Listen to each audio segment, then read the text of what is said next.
بسم اللہ الرحمن الرحیم۔ السلام علیکم ورحمۃ اللہ وبرکاتہ۔ مختصر زندگی میں ہمارے پاس پانے اور کھونے کو بھی محدود ہی ہوتا ہے۔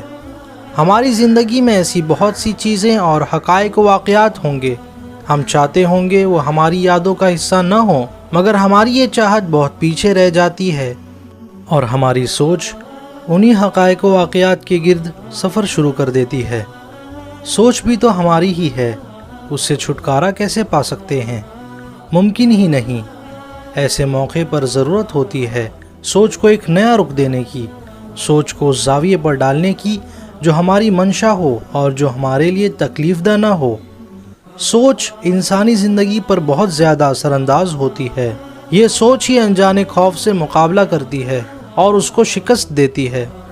لیکن اگر ہماری سوچ کا زاویہ درست نہ ہو تو یہ جان لیوا بھی ہو سکتی ہے۔ کہتے ہیں ایک آدمی کھیتوں میں بھاگتا چلا آ رہا تھا۔ تھوڑا دور کھڑے ایک دوسرے آدمی نے دیکھا کہ سامنے سے آنے والے کا پاؤں ایک اژدہے پر پڑا ہے، لیکن اسے اس کا علم نہیں ہے۔ جب وہ آدمی قریب آیا تو دوسرے نے اس کو بتایا کہ بھاگتے ہوئے تمہارا پاؤں اژدہے پر آ گیا تھا۔ یہ سنتے ہی وہ آدمی نیچے گرا اور فوراً مر گیا۔ آپ نے غور کیا کہ یہاں ہوا کیا؟ ایک انجانے ڈر نے ہی اس آدمی کی جان لے لی۔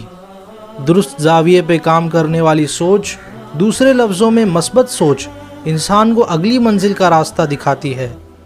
آپ کے پاؤں میں اگر کانٹا چبھ جائے تو آپ کانٹا نکال کر یہ سوچتے ہوئے آگے گزر جائیں کہ ایک معمولی کانٹا ہی تو تھا۔ جانے ایسے کتنے لوگ ہوں گے جو بڑے بڑے حادثوں سے گزرتے ہوں گے۔ آپ گلاب کا پھول توڑتے ہیں اور اس کے ساتھ کانٹے تو ہوتے ہی ہیں۔ اگر آپ کی یہ سوچ ہے کہ خوبصورت گلاب کے ساتھ کانٹے ہیں تو آپ منفی سوچ رہے ہیں۔ اگر سوچ یہ ہے کہ اللہ تعالیٰ کی قدرت کا کرشمہ ہے کہ کانٹوں کے ساتھ پھول بھی پیدا کر دیے تو یہ سوچ مثبت ہے۔ یہ ممکن ہے کہ آپ زیادہ امیر نہ ہوں، آپ کے پاس بڑا گھر نہ ہو، بڑی کار نہ ہو، بس اتنا کماتے ہوں کہ حلال کے پیسوں سے اپنا اور اپنی ذمہ داری میں آنے والوں کا پیٹ بھر سکیں اور ان کی محدود مگر جائز ضروریات کو پورا کر سکیں۔ آپ کے پاس بہت زیادہ بینک بیلنس نہ ہو، لیکن آپ کے پاس رشتہ دار ہوں، مخلص دوست ہوں، جان نچھاور کرنے والی فیملی ہو۔ اگر آپ ان کو چھوڑ کر صرف روپیہ پیسے کی مہک میں منہمک ہیں تو آپ غلط راستے پر ہیں۔ آج ہماری اکثریت منفی سوچ کے حامل لوگوں کی ہے۔ ہمارا اضطراب، ذہنی انتشار اور بے سکونی ہماری سوچ کی وجہ سے ہے۔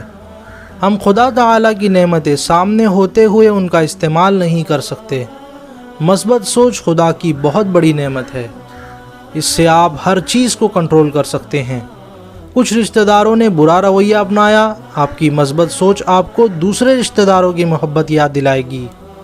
ایک دوست سے تکلیف پہنچی تو یہی مثبت سوچ آپ کو بتائے گی کہ آپ کے مخلص اور سچے دوست بھی ہیں۔ ہمیں فیصلہ لینا ہے کہ ہم دنیا کی چھوٹی چھوٹی پریشانیوں کو لے کر مختصر زندگی کے چند لمحات کو اذیت ناک بنانا چاہتے ہیں، یا ان چھوٹی چھوٹی پریشانیوں کو اہمیت نہ دے کر آگے بڑھ کر ہم اپنی منزل حاصل کرنا چاہتے ہیں۔